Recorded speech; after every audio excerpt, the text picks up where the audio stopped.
What's going on, y'all? I thought I'd make a quick video, just kind of going over some of the questions, or hopefully addressing some of the questions that were asked uh, after I got out of TUSK. And hopefully this kind of gives a good overview and then idea of what TUSK is, isn't, and then some things to consider and some things to not consider.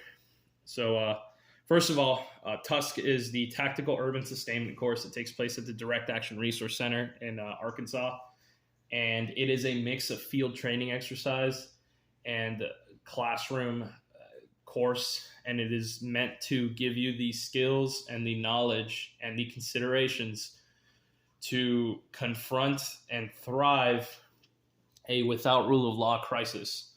And without rule of law means no police, no military, no fire department, no EMS, basically no government. It's just you and the people around you trying to thrive with or against the people, the groups around your own group. And I think it's an invaluable course for any American, whether or not you're military. We had some active duty people and we had a lot of veterans in the class. Whether you're law enforcement, we had a few law enforcement in the class, or whether you're just a responsible citizen, of which the brunt of the class was composed of. This course is great for anyone, and I say that because you just never know when crisis is going to hit. You never know when you're going to, be up shit creek on vacation, for example. You could have gone to, New Orleans for Mardi Gras, and then all of a sudden fucking something happens, or, who knows, a big fucking thunderstorm comes through out of nowhere, and it's not always a hurricane, an earthquake, or a fire, but it could be, or, man-made disasters. It is not a shooting course. You will be carrying a rifle, but it will be loaded with blanks. You will not really learn any shooting techniques in terms of okay, this is how to fucking hit a man at 500 yards. This is a course on the stuff beyond that. And there are many good shooting courses out there. There are many good shooting instructors out there, but there are not very many field training exercises that kind of put you in the situation where you would employ those skills. And it really only is a very small fraction of what makes TUSK great. Most of your shooting, if any, that you do is going to be against a dedicated opposing force who is at odds with you and your group's, composition. They might raid you at night. They might, block your access to water. They might do this and that. And they're just, an opposing force. This is not, like I said, it's not a shooting course. This isn't really a tactics course. This isn't how to, this isn't an offensive tactics course. This isn't how to go attack people. This isn't a course to make you into a raider. This is a course to make you into an asset to your community and to basically shepherd them the right way so that if the fucking worst case scenario does happen, you guys are able to thrive and survive and either, at best wait for the heavies to arrive, the government or someone, some other organization to come help you, such as in a hurricane, or, to kind of rebuild society and kind of push onwards if no one ever comes. Both are possibilities in the world we live in today, unfortunately. And I'm sure there are a lot of people that thought that nothing bad was ever going to happen. And then all of a sudden Rome is getting sacked and the barbarians are jumping over the walls. So historically, there's quite a big precedent.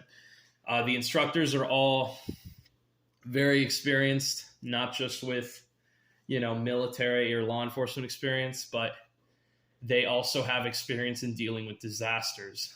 Some of the instructors were at Hurricane Katrina helping, unfuck that mess. A lot of them had to do these things overseas with people that they didn't know, with a massive language barrier and no real no significant recognition of the environment around them. So there is experience coming to this course to teach you. Like I said, it's good for anyone. The course, day by day, I kind of don't want to tell you too much, but expect to sleep outside, expect to be out in the bush, expect to be outdoors way more than you'll ever be indoors. So while it does say urban, don't think that urban is just a building. Understand that urban also includes all the stuff around the buildings. And sometimes, guess what? It could be a park, it could be a wildlife preserve, etc. So, expect to be out in the field, which is a good thing.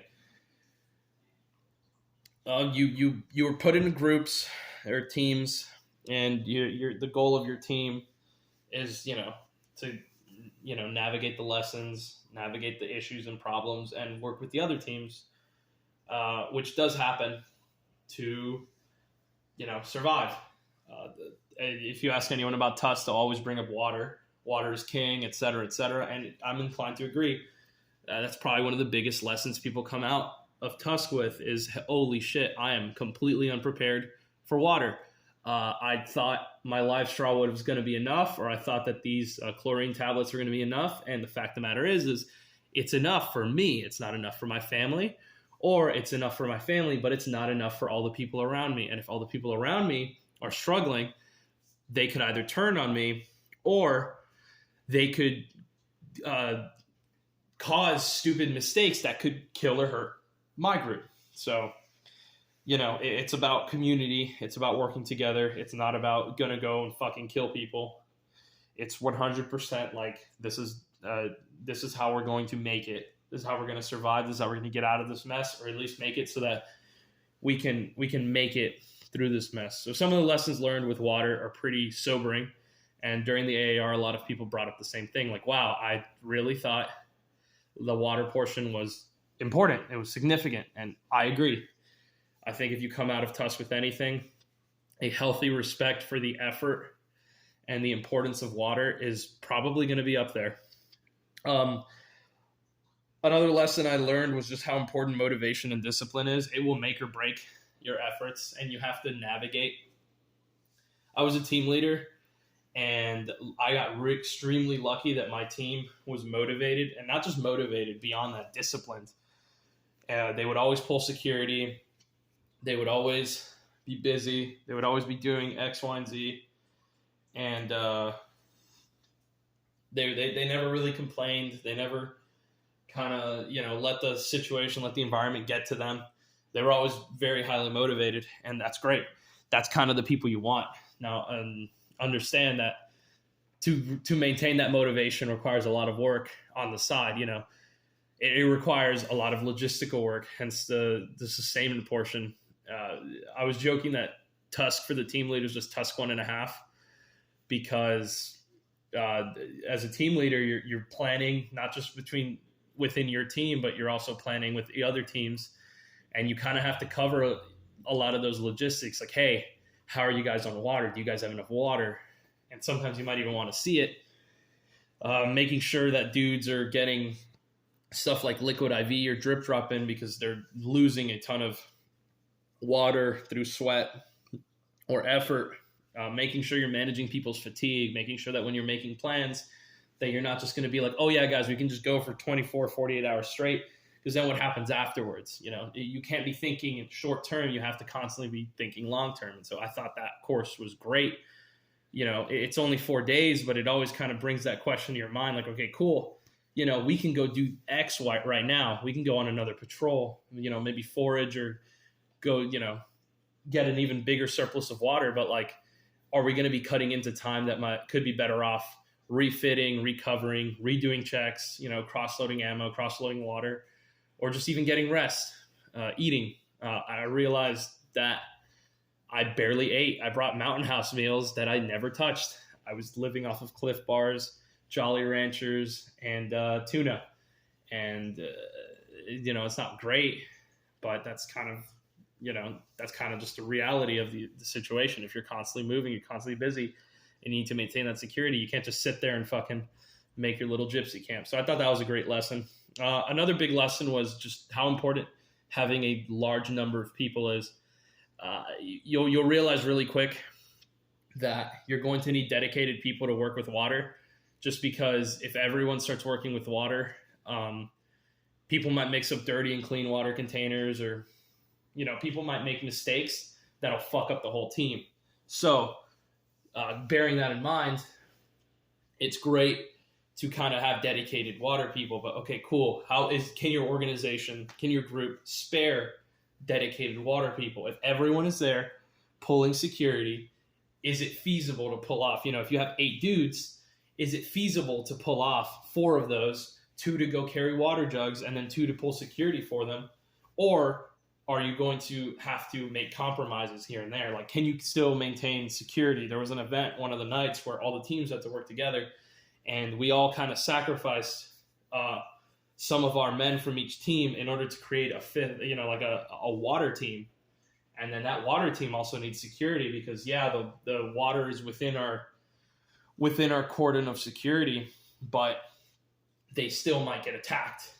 And if they're carrying 5-gallon water jugs, can they fight back reasonably as if they weren't carrying? A lot of them might have their weapons slung, this or that. And so, you lose some people within from your team to that effort. And I guess the big question is, like, can I spare the people? There was a time where I had to say, no, I can't spare anyone just because I have to cover this area. And if I spare someone else, I can't adequately do my job. So it sucks, but it's just a reality. And I think a lot of people are going to come out of TUSK or look at these lessons and be like, I don't have enough people. If you're only 1 or 2 people, you're not going to make it.